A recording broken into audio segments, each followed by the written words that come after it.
2 Kings chapter 10. Ahab's family killed. Now there were in Samaria 70 sons of the house of Ahab. So Jehu wrote letters and sent them to Samaria, to the officials of Jezreel, to the elders, and to the guardians of Ahab's children. He said, "As soon as this letter reaches you, since your master's sons are with you, and you have chariots and horses, a fortified city and weapons, choose the best and most worthy of your master's sons, and set him on his father's throne. Then fight for your master's house." But they were terrified and said, "If 2 kings could not resist him, how can we?" So the palace administrator, the city governor, the elders, and the guardians sent this message to Jehu: "We are your servants, and we will do anything you say. We will not appoint anyone as king. You do whatever you think best." Then Jehu wrote them a second letter, saying, "If you are on my side and will obey me, take the heads of your master's sons and come to me in Jezreel by this time tomorrow." Now the royal princes, 70 of them, were with the leading men of the city, who were rearing them. When the letter arrived, these men took the princes and slaughtered all 70 of them. They put their heads in baskets and sent them to Jehu in Jezreel. When the messenger arrived, he told Jehu, "They have brought the heads of the princes." Then Jehu ordered, "Put them in 2 piles at the entrance of the city gate until morning." The next morning Jehu went out. He stood before all the people and said, "You are innocent. It was I who conspired against my master and killed him. But who killed all these? Know then that not a word the Lord has spoken against the house of Ahab will fail. The Lord has done what he promised through his servant Elijah." So Jehu killed everyone in Jezreel who remained of the house of Ahab, as well as all his chief men, his close friends, and his priests, leaving him no survivor. Jehu then set out and went toward Samaria. At Beth Eked of the shepherds, he met some relatives of Ahaziah, king of Judah, and asked, "Who are you?" They said, "We are relatives of Ahaziah, and we have come down to greet the families of the king and of the queen mother."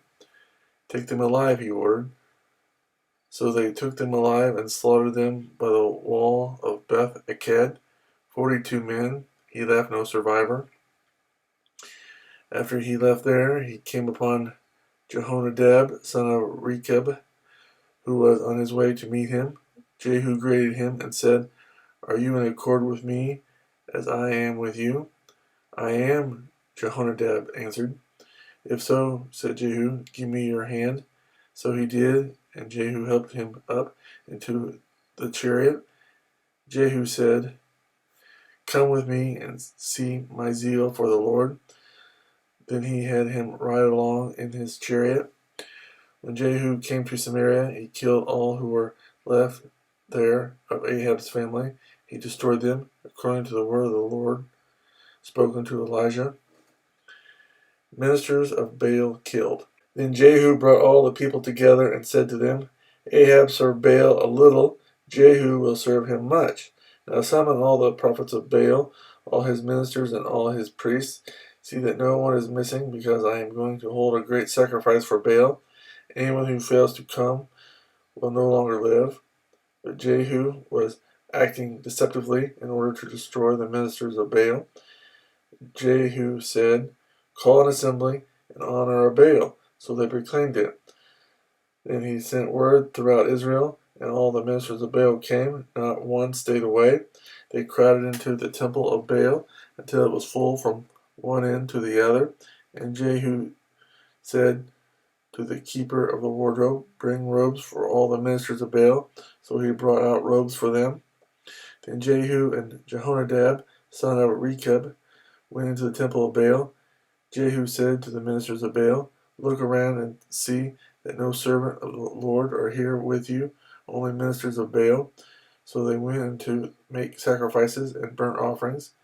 Now Jehu had posted 80 men outside with this warning: "If one of you lets any of the men I am placing in your hands escape, it will be your life for his life." As soon as Jehu had finished making the burnt offering, he ordered the guards and officers, "Go in and kill them. Let no one escape." So they cut them down with the sword. The guards and officers threw the bodies out and then entered the inner shrine of the temple of Baal. They brought the sacred stone out of the temple of Baal and burned it.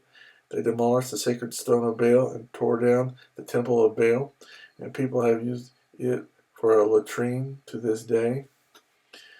So Jehu destroyed Baal worship in Israel. However, he did not turn away from the sins of Jeroboam, son of Nebat, which he had caused Israel to commit, the worship of the golden calves at Bethel and Dan. The Lord said to Jehu, "Because you have done well in accomplishing what is right in my eyes, and have done to the house of Ahab all I had in mind to do, your descendants will sit on the throne of Israel to the fourth generation." Yet Jehu was not careful to keep the law of the Lord, the God of Israel, with all his heart. He did not turn away from the sins of Jeroboam, which he had caused Israel to commit. In those days the Lord began to reduce the size of Israel.